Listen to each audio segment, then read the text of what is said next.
Bienvenidos a Misterios de Profecía Bíblica. ¿Cómo se sienten esta noche? Un poquito cansados, tal vez por el fin de semana, ¿verdad?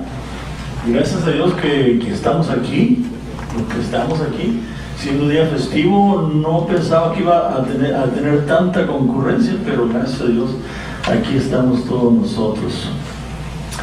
Esta noche tenemos el tema del juicio final, también conocido como el día de expiación. Esta profecía, amigos, habla de los 2300 días e incluye la predicción del Mesías y de su muerte en la cruz también. Para muchas personas esta profecía es un misterio porque habla de números y fechas y días en término profético, y por eso mismo es difícil de entenderla. Pero esta noche la estudiaremos haciendo referencia a muchos pasajes de la Biblia. Pero antes de empezar, permítame hablar de las presentaciones de esta semana, empezando con mañana. Mañana martes hablaremos del plan de salud bíblico. ¿Ha escuchado usted la expresión "somos lo que comemos"? ¿Quién ha escuchado esa expresión? Casi todos, ¿verdad? Es muy cierto en realidad. Somos exactamente lo que comemos. Mas Dios, en su amor y misericordia, nos dejó una dieta perfecta para todos nosotros. Me gustaría platicar un poquito más al respecto, pero esa será la presentación de mañana. Para el miércoles vamos a tener la historia bíblica más trágica. Es la historia de un esclavo que por su gran valentía llegó a subir en posiciones más importantes del gobierno romano. Mas cuando se vio cara a cara con Cristo Jesús, su vida cambió totalmente y por consecuencia, amigos, fue a caer en el lecho más bajo de la historia. Ese será el tema del miércoles. Ahora, para el jueves, el misterio de las momias. Qué interesante. ¿Sabe usted que las momias de México no son iguales que las momias de Egipto? Mi esposa y yo estuvimos en México y fuimos a Guanajuato hace como unos 3 o 4 meses. Y nos dimos cuenta de cómo las momias se formaron en México, en comparación con cómo las momias las hicieron en Egipto. Hay una gran historia acerca de eso. Platicaré más el próximo jueves. Pero la pregunta que prevalece con las momias es: ¿hacia dónde vamos a morir? ¿O qué sucede cuando morimos? Esa es la pregunta. En relación a las momias, eso lo vamos a estudiar el jueves. Ahora, para el viernes tenemos las 2 tabletas de piedra. Una describe la relación de nosotros para con Dios y la otra la relación de nosotros para nuestro prójimo. Ahora sí, las dos juntas nos muestran los 10 mandamientos escritos por Dios, y ese es el tema más importante de la semana, el próximo viernes. No se lo pierda. Ahora, cuando terminemos de estudiar el día del juicio final de esta noche, ustedes tendrán más conocimiento que probablemente muchos otros cristianos de otras denominaciones. Bienvenidos. Pero antes de empezar, iniciemos con una oración. Agradecemos a Dios. Por alguna razón u otra, Señor, tú nos instaste a venir aquí esta noche. Pudimos haber nosotros ido a otros lugares, pero por alguna razón tú nos dijiste que viniéramos aquí. Te damos gracias por esa oportunidad que nos das de aprender un poco más de las profecías que tienes para cada uno de nosotros, Señor. Ahora te pedimos que el Espíritu Santo nos guíe, que abra nuestras mentes y nuestros corazones y captar el mensaje que tú has preparado, Señor. Sí, Señor. Que seas tú el que hable esta noche, y te lo pedimos en Cristo Jesús. Amén. Amén. Gracias. Comenzamos con el tema el día del juicio. Como lo mencioné anteriormente, amigos, esta profecía habla del Mesías venidero y de la fecha de su muerte. Iniciamos el estudio leyendo Apocalipsis 14. Aquí en este versículo se nos informa que debemos de temer a Dios y darle la gloria. Y con mucha razón, porque Él es nuestro Creador. Amén. ¿Verdad? Leamos Apocalipsis 14, versículo 7. Diciendo en alta voz: temed a Dios y dadle gloria, porque la hora de su juicio ha venido. Y adorar a aquel que hizo el cielo y la tierra y el mar y las fuentes de las aguas. El punto claro que el ángel mencionó, él estaba diciendo que le debemos dar gloria a Dios. ¿Por qué? Porque su juicio ¿a qué? Ha venido. Él dijo no iba a venir, o vendría, o vendrá. Él estaba hablando en tiempo presente, en sus propios días. La hora del juicio ha venido, dijo. Eso está claro. Pero permítame decir que hay muchos cristianos que piensan que el juicio es en el futuro. Pero no es así. Esta noche conoceréis la verdad, y la verdad os libertará. El juicio es mencionado en el libro de Daniel, capítulos 8 y 9. Aquí en esos capítulos, Dios revela la fecha cuando el juicio empezará, incluyendo la venida de Jesús como el Mesías. Pablo, hablando muy claramente en la segunda carta a los Corintios, dijo, 2 Corintios 5:10, porque es menester que todos nosotros comparezcamos ante el tribunal de Cristo, para que cada uno reciba según lo que haya hecho mientras estaba en el cuerpo, ya sea bueno o sea, ¿qué cosa? Malo. Pablo dice que tenemos que comparecer. ¿Cuántos tenemos que comparecer? Todos, ¿verdad? Todos nosotros comparezcamos. ¿Y por qué? ¿Por qué tenemos que comparecer? Romanos 14:12 dice: de manera que cada uno de nosotros dará cuenta a Dios de sí. En otras palabras, todos tenemos que dar cuentas a Dios por nuestras vidas y la forma en que vivimos nuestras vidas, ¿verdad? Pero dijo en su carta que el juicio comenzaría en un lugar muy especial. Leamos lo que dice Pedro en 1 Pedro 4:17. Dice: porque es tiempo de que el juicio comience por la casa de Dios. Y si primero comienza por nosotros, ¿cuál será el fin de aquellos que no obedecen al Evangelio de Dios? El juicio, dice Pedro, comenzará en la casa de Dios. En otras palabras, comenzará en la iglesia. No importa cuál iglesia usted atienda. Notemos que Pedro no habla de denominaciones. Pedro menciona la casa de Dios. El apóstol San Juan agrega algo importante en Apocalipsis 22, diciendo que muchos habrán hecho su decisión de salvación para entonces, indicando en Apocalipsis 22:11, el que es injusto sea injusto todavía, y el que es sucio ensúciese todavía, y el que es justo sea justo todavía, y el que es santo santifíquese todavía.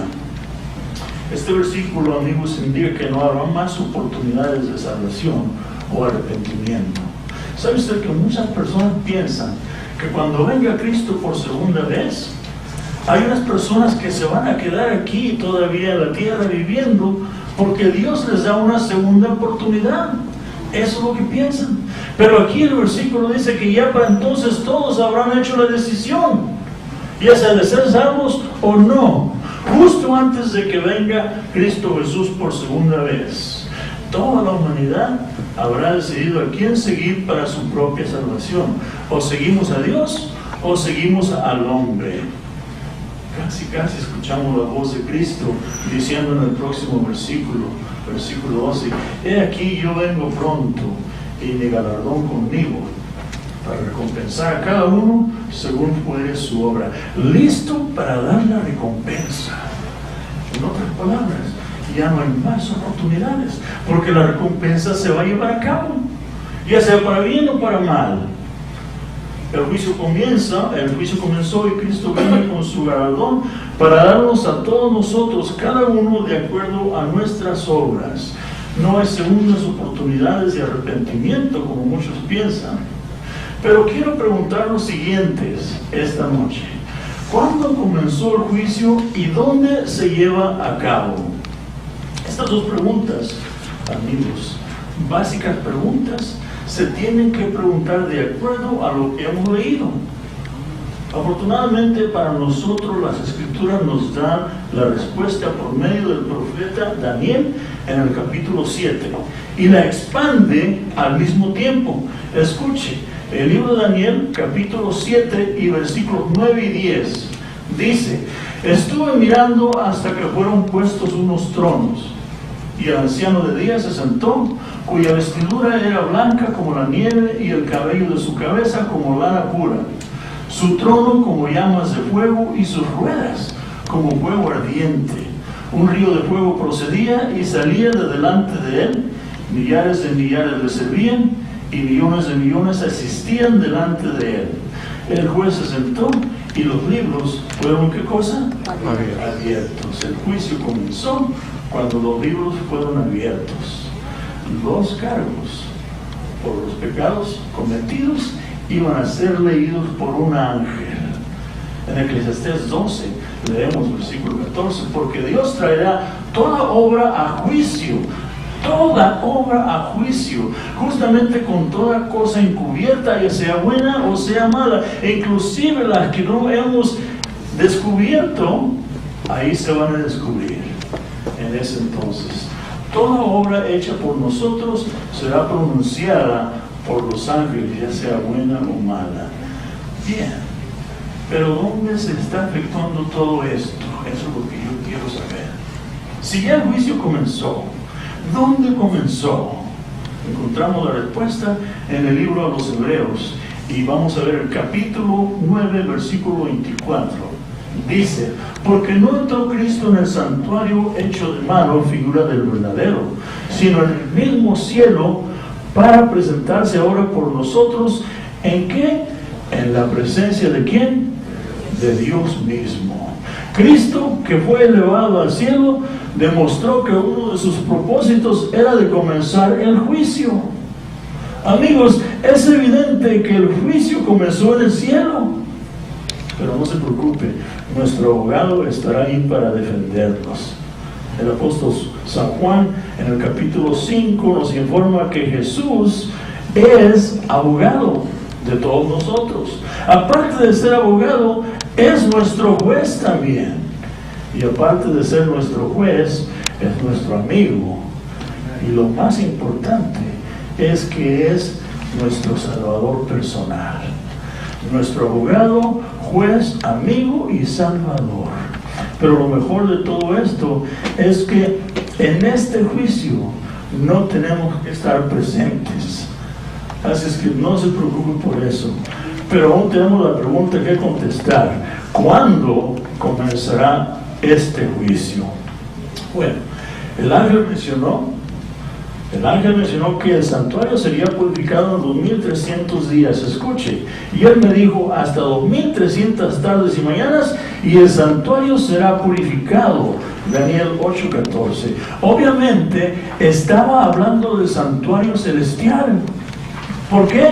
Porque el santuario terrenal se purificaba cada año, y el sumo sacerdote se encargaba de hacerlo, llevándose a cabo en el día de expiación en presencia de todo el pueblo de Israel. 10 días antes del día de la expiación salían los sacerdotes con las trompetas y tocaban la trompeta. 10 días antes del día del juicio o antes del día de la expiación, todos los que estaban en el pueblo tenían que ir al templo a presentarse por sus pecados. Aquellos que se sentían perfectos, que se sentían que no tenían ningún pecado en sí, se quedaban en sus casas. Pero la Escritura dice que se tenían que ir del pueblo. Alguien los sacaba del pueblo y no podían regresar más. Porque si regresaban, naturalmente el pueblo se iba a contaminar del pecado nuevamente. Entonces todos tenían que ir al templo o sufrir las consecuencias si se creían perfectos, llevándose a cabo en el día de expiación en presencia de todo el pueblo de Israel. En ese día el pueblo de Dios se identificaba como el pueblo escogido, y al limpiar el santuario, la acumulación de pecados sería completamente borrados. Los impíos que se agarraban a sus pecados eran alejados del pueblo para siempre. Comprendo que todo esto es difícil de comprender, pero permítame explicarlo aún un poco mejor. Daniel 8:14 nos dice: y él me dijo, hasta 2300 tardes y mañanas, y el santuario será purificado. Si es el santuario el que necesita ser purificado, entonces necesitamos saber todo acerca del santuario. Amén. Si se va a santificar o purificar, ¿qué significa todo el santuario? Afortunadamente tenemos esta animación.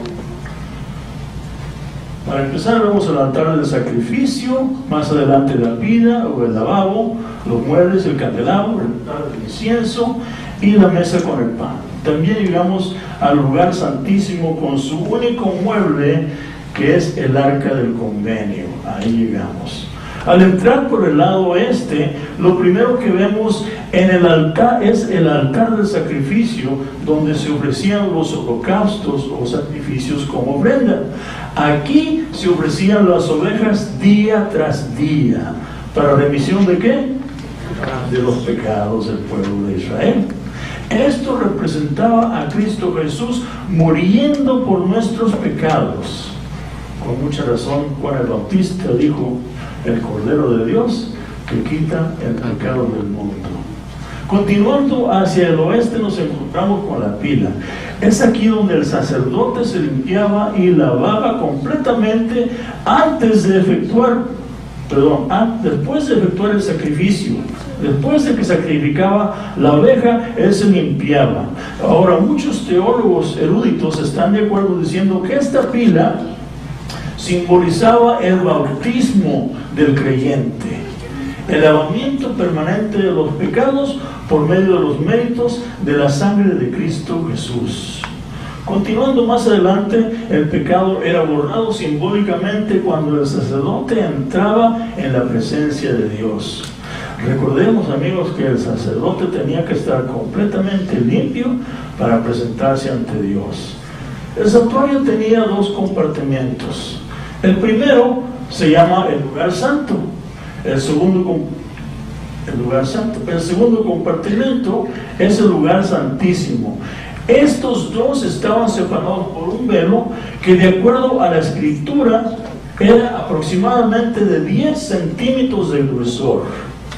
Lo grueso evitaba que la gloria de Dios se escapara hacia afuera del lugar santísimo.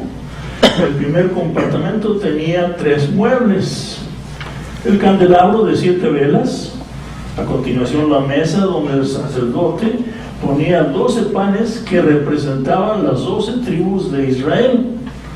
Al último, el altar del incienso.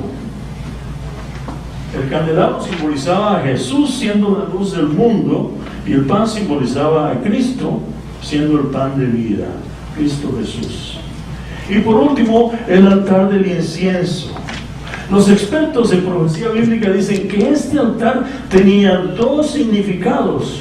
El primero, siendo símbolo de Cristo en su perfección, el cual está intercediendo a Dios por nosotros. El segundo simboliza las oraciones del sumo sacerdote a favor del pueblo de Dios, ascendiendo y siendo recibidas hacia Dios. En el lugar santísimo solamente vemos un mueble, el arca del convenio, una caja cuadrada completamente de oro sólido, llamado también el trono de Dios o el trono de la misericordia. Arriba de esta arca se encontraban 2 ángeles de oro. Esto, muchos eruditos dicen que significaba la hueste celestial en el plan de salvación. Entre estos 2 ángeles se encontraba la visible manifestación de la presencia de Dios. Continuando, adicionalmente, el arca del convenio simbolizaba el trono de Dios. ¿Y qué había dentro del arca del convenio? Los 10 mandamientos. Los 10 mandamientos. ¿Y cuál era el propósito de que estuvieran ahí? 2 propósitos. El primero, esto demostraba que la ley de Dios es el fundamento gobernante de la ley del pueblo del cielo y de la tierra en el pueblo de Dios. Y el segundo, Esto demostraba que la ley de Dios perduraría para siempre. El santuario ofrecía dos servicios. El ministerio diario se llevaba a cabo en la entrada del santuario y el ministerio anual se llevaba a cabo en el lugar santísimo. Básicamente, en este santuario terrenal había dos fases, o eran dos fases. Eso nos hace saber que en el santuario celestial también hay un ministerio de dos fases. En el servicio diario, el sacerdote oficiaba en el lugar santo. Cuando alguien cometía pecado, la persona ofrecía un sacrificio, usualmente una oveja, pero no todo el tiempo. La oveja que se ofrecía sería una oveja limpia y sin mancha. Tenía que ser un animal perfecto, especialmente en la salud. Si la oveja no era perfecta, no sería aceptada por Dios. Esas eran las instrucciones celestiales y se tendrían que obedecer. Porque esta oveja representaba a Cristo Jesús, quien vivió una vida sin mancha y sin pecado. Entonces, la persona pondría su mano sobre la cabeza de la oveja y así confesaba sus pecados. En este rito, la culpabilidad del pecador era simbólicamente transferida a la oveja perfecta. Pregunta: ¿quién era el culpable? El pecador. ¿Quién era inocente? La oveja. ¿Hacia quién fueron los pecados transferidos? A la oveja inocente, ¿verdad? Y así, la oveja perfecta era sacrificada y su sangre puesta en un jarrón. Después, su cuerpo era puesto en el altar del sacrificio para ser consumida por el fuego. ¿Cuál era el simbolismo de todo esto? Amigos, el sacrificio del Cordero de Dios que quita los pecados del mundo, muriendo por todos nosotros. Todo esto apuntaba hacia Cristo Jesús. El sacerdote vaciaba casi toda la sangre en el altar del sacrificio, pero el sacerdote se llevaba una poca de sangre al santuario antes del lugar santísimo y la rociaba en la parte baja del velo. ¿Qué había después del velo? El arca que contenía los 10 mandamientos. Pregunta: ¿qué es el pecado? El pecado es la transgresión de la ley. De esa manera se podía demostrar que la ley fue transgredida y también hubo remisión por ese pecado. ¿Por qué? Porque sin derramamiento de sangre no hay remisión de ¿qué? De pecados. Esto era hecho diariamente, amigos. Naturalmente, una acumulación de los pecados redimidos se quedaba grabada en el santuario por medio de la sangre derramada. El pecador había sido perdonado, pero la acumulación de pecados permanecía en el atrio, justamente antes de entrar al lugar santísimo. Qué interesante. Cada día de cada año, el récord de los pecados perdonados crecía en el santuario, como ustedes se podrán dar cuenta, con la acumulación de pecados perdonados en forma de sangre. Eran muchos, era mucha sangre. Una purificación del santuario sería necesaria. Veamos ahora el servicio anual, que sería la purificación del santuario. Esta es la parte de más interés para todos nosotros, el servicio anual, que se lleva a cabo en el lugar santísimo, ¿verdad? El servicio anual sucedía una vez al año en el lugar santísimo, que era lo que necesitaba purificación en ese santuario, el récord de los pecados perdonados en el día de la expiación. El récord de los pecados era purificado. El sumo sacerdote, únicamente el sumo sacerdote, podía entrar o llevar a cabo este servicio. Él entraría al lugar santísimo con la sangre del sacrificio y rozaría una poca de sangre justo frente al trono de Dios. Este era el incienso y justamente antes del trono de Dios rociaba un poco en las esquinas, ¿verdad? Pero antes de entrar, el sacerdote tendría que escudriñar su persona, su mente, su corazón, Porque si se encontraba un pecado sin confesar en su persona, la presencia de Dios lo mataría instantáneamente. La Escritura dice que Dios es como un fuego consumidor para el pecador. Aparte de eso, amigos, estando los 10 mandamientos presentes al ser transgredidos, requería un sacrificio inmediato. Los servicios del santuario eran conocidos como la purificación del santuario, o como el día de reconciliación, o como el día del juicio. 3 títulos diferentes con un mismo significado. Dios, al iniciar estos ritos, estaba diciendo a Daniel que el pecado no prosperaría. En 2300 días, Dios consumiría el día de la conciliación o día del juicio, cuando el pecado y los pecadores se reconocerían y después esos pecados quedarían eliminados para siempre. Pero notemos que en profecía Dios nos otorga el principio de un día por año, que se encuentra en Ezequiel 4 y número 14, y dice así, Ezequiel 4:6: y llevarán la iniquidad de la casa de Judá 40 días, día por año te lo he dado. Números 14:34 dice: conforme al número de los días de los 40 días en que reconociste la tierra, llevaréis vuestras iniquidades 40 años, un año por cada, ¿qué cosa? Cada día, y conoceréis mis castigos. Permítanme agregar, amigos, que este principio se usa únicamente en relación a las profecías que contienen fecha. Aquí está muy claro este principio.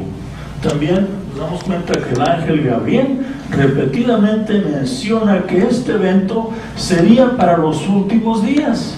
Fíjese lo que dice en Daniel, versículos 16 y 17 de Daniel 8. Y oí la voz de hombre entre las riberas de Ulaí, que gritó y dijo: Gabriel, enseña a este la visión. Vino luego cerca de donde yo estaba, y con su venida me asombré y caí sobre mi rostro. Pero él me dijo: entiende, hijo de hombre, porque la visión será ¿para cuándo? Para el tiempo del fin. Así como Dios quería que Daniel entendiera esa visión, Él desea que nosotros hoy día la comprendamos también. Y esa visión de los 2300 días nos dirige hacia el tiempo del fin. Este mensaje es para los que creemos vivir en los días finales. Déjame preguntarle, ¿cree usted que estamos viviendo los últimos días? Sí, ¿verdad? Entonces, esta profecía es para nosotros.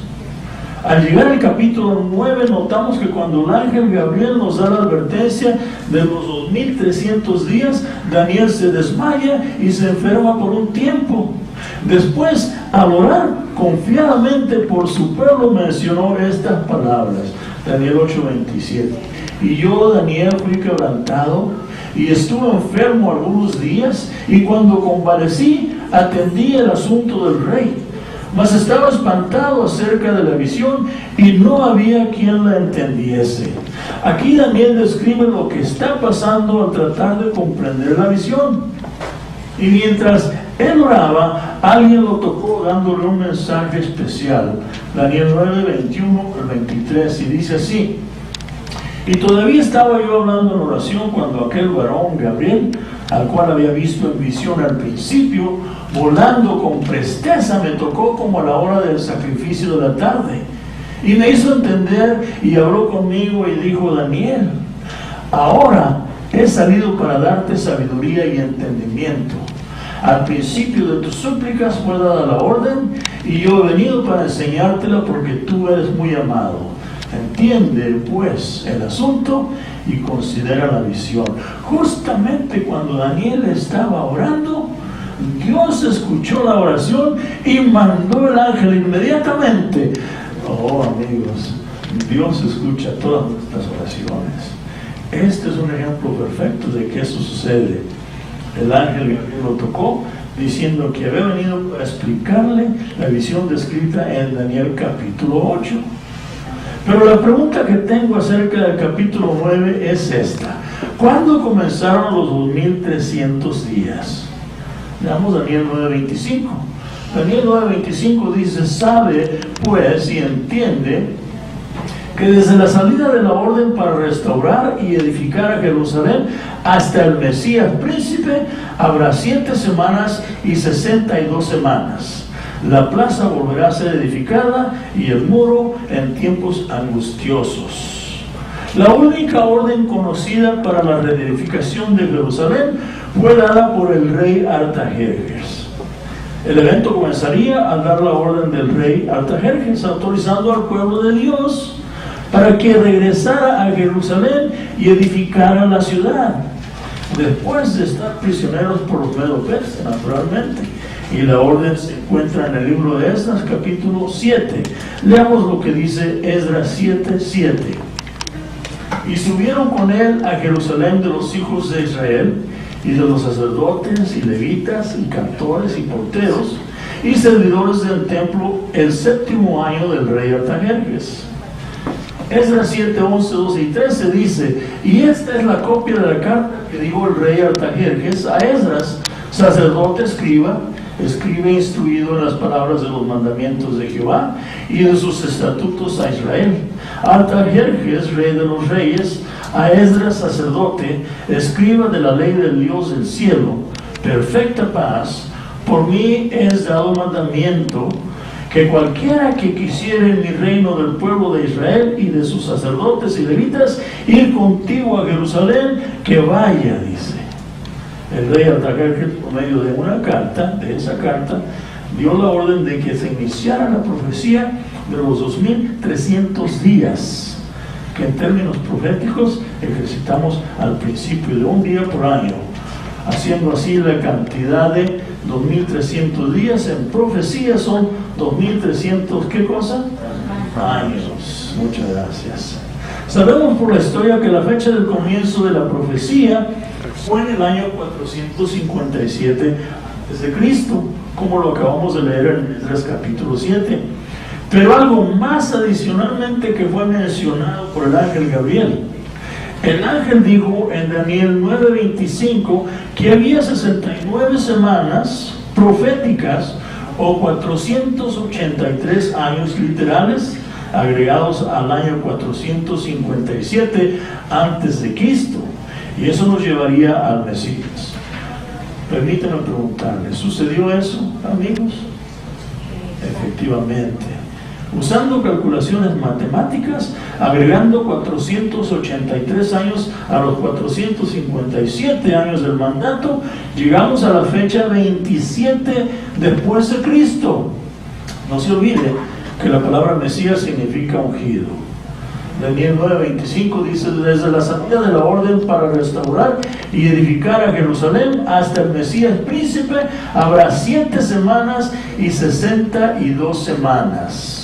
Aquí tenemos 7 más 62, son 69 semanas.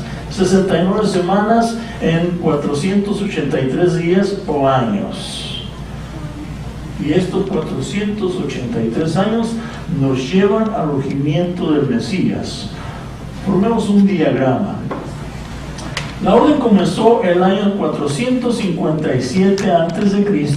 y Daniel fue otorgado 483 años para el Mesías. Esto nos lleva al año 27 después de Cristo. Es cuando él fue ungido como el Mesías por el Espíritu Santo, de acuerdo a Hechos capítulo 10, versículo 38, y durante su bautizo, de acuerdo a Lucas 3, 21 y 22. Su ungimiento, amigos, fue en el año 15 del reinado de Tiberio César. Está escrito en Lucas 3, 1, que fue en realidad el año 27 después de Cristo. Lucas 3.1 dice: y en el año 15 del imperio de Tiberio César. De acuerdo a este verso, Jesús fue bautizado en el año 15 del reinado de Tiberio César. Adivine, ¿cuál era el 15º año del reinado de Tiberio César? Fue en el año 27 después de Cristo.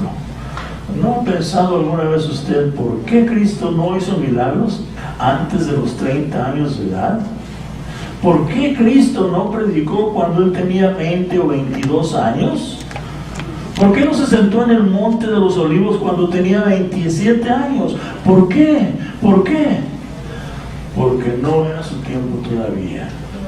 En acuerdo con Daniel capítulo 9, el tiempo llegó en el año 27 después de Cristo, el preciso momento cuando Jesús fue bautizado.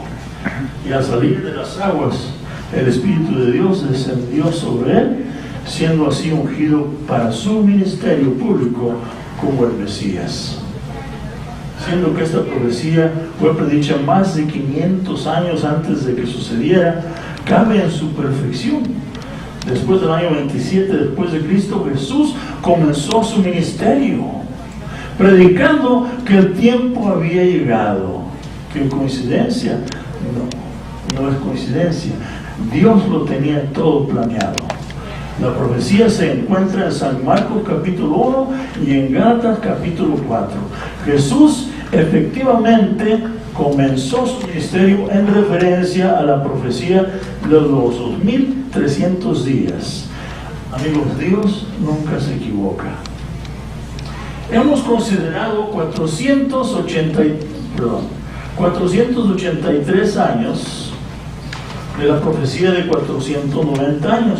Nos queda una semana profética, o sea, 7 años literales, que son los restantes de los 490 años leímos en Daniel 9, 26 y 27, donde dice: y después de las 62 semanas se quitará la vida al Mesías, mantón por sí, y el pueblo del príncipe que ha de venir destruirá la ciudad y el santuario, con inundación será el fin de ella, y hasta el fin de la guerra las desolaciones están determinadas.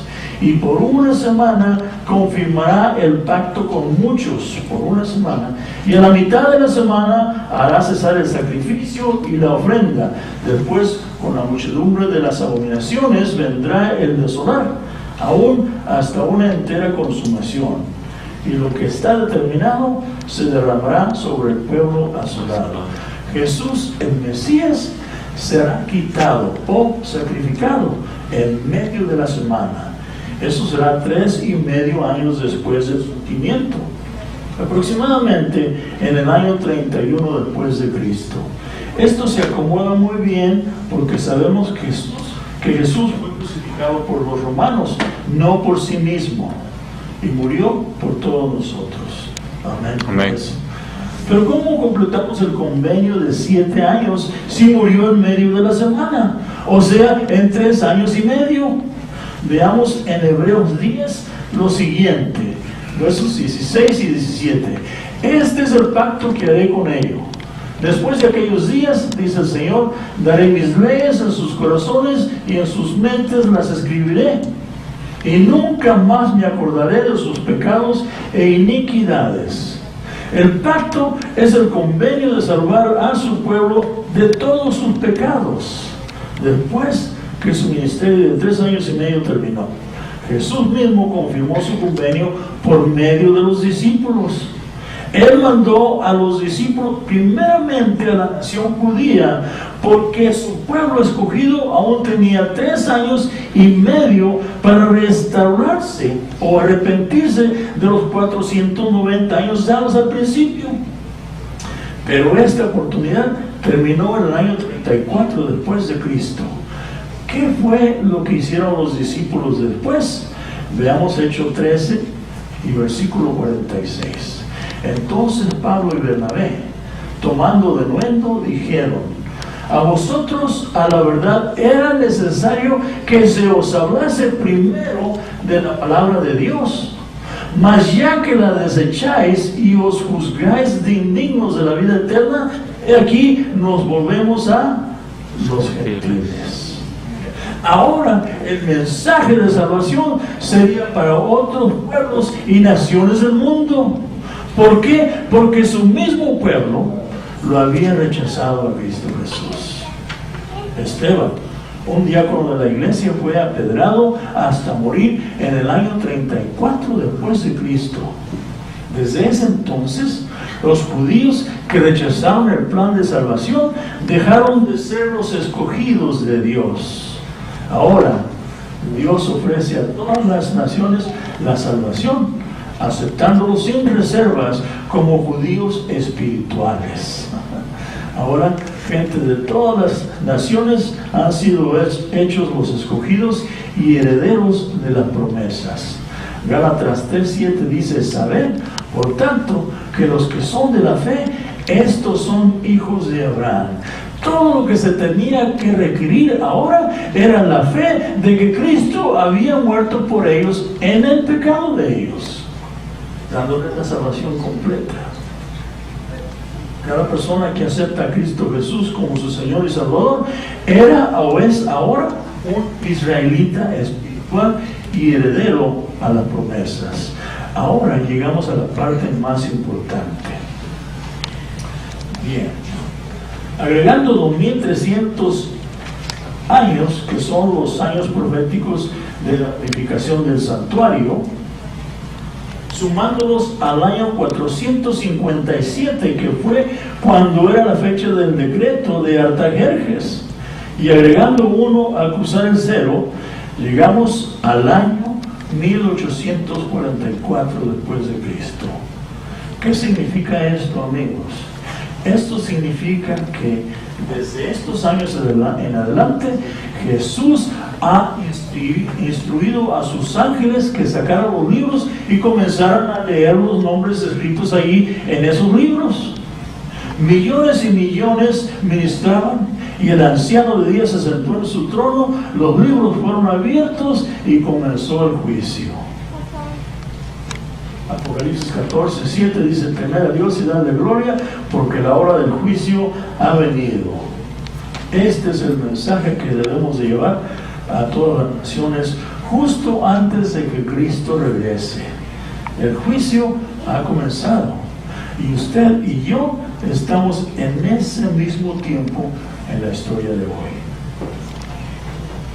Los ángeles abren los libros, buscan su nombre, lo leen en alta voz. ¿Qué se dirá usted? ¿Aceptó a Cristo como su Salvador personal? ¿Tendrá usted la oportunidad de entrar en el cielo? ¿Es Cristo su representante? El juicio se está llevando a cabo en estos momentos. ¿Es Cristo nuestro abogado? No presumo conocer su estado espiritual, pero quiero darle una oportunidad de ser salvo esta noche. Si usted desea su nombre escrito en el libro de la vida, lo invito a que se ponga de pie en donde usted está para tener una oración por todos nosotros. Si desea a Cristo como su Salvador personal, lo invito a que se ponga de pie. Inclinamos el rostro para orar. Querido Padre, Señor que estás en los cielos, gracias por la oportunidad que nos das de ser hijos tuyos, de ser los judíos espirituales, de los cuales tú dices en la Escritura, Señor. Sí, aceptamos a Cristo como nuestro Salvador y te pedimos, Padre, que nos den la oportunidad de hacernos de su mano salvadora y aceptando la sangre de su muerte que cubra todos nuestros pecados, que nos da el derecho de estar en el libro de la vida. Gracias, Señor. Te lo agradecemos en Cristo Jesús. Amén.